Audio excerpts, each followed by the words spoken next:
Hello viewers, আজকে আমি চলে আসছি দিঘির পাড় বাজারে। দেখতে পারতেছেন পাখির চোখে দৃশ্যগুলা কিরকম লাগতে পারতেছে, তা দেখলে বোঝা যাইতেছে।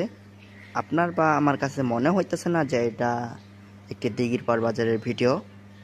আমরা সচরাচর যে যেখান থেকে ভিডিওটা দেখছি, অনেকেই হয়তো দিঘির পাড় চিনি বা দিঘির পাড়ে গেছি।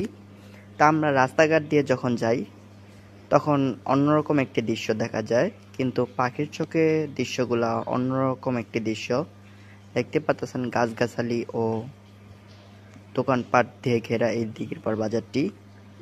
আমরা যখন দিঘিরপাড় বাজারে যাই তখন সুন্দর একটি দৃশ্য দেখা যায়, শুধু দোকানপাট আর গাছগাছালি, কিন্তু পাখির চোখে দৃশ্যটা অন্যরকম দেখা যায়।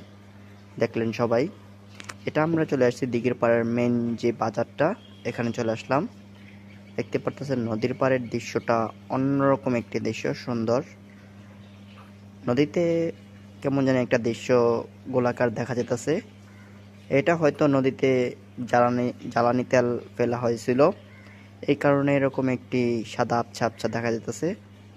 আর ওইটা হলো নদীর ওপারের দৃশ্য।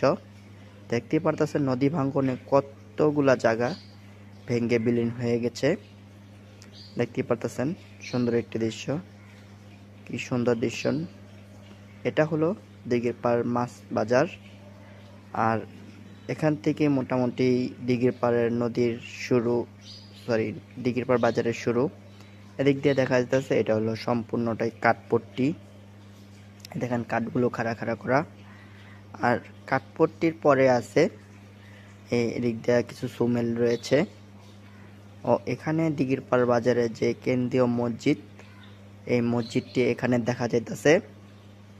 তারপরে এই বৃষ্টি চলে গেলে ওই দিঘির পাড়ে ভাইরাল সেই রাকির কান্দির ওই ভাইরাল বাসাটাতে যেতে পারবেন, চারতলা কাঠের বাসাতে। এখানে মোটামুটি দিঘির পাড় বাজারটা শেষের দিকে, এই দেখতে পাচ্ছেন শেষ।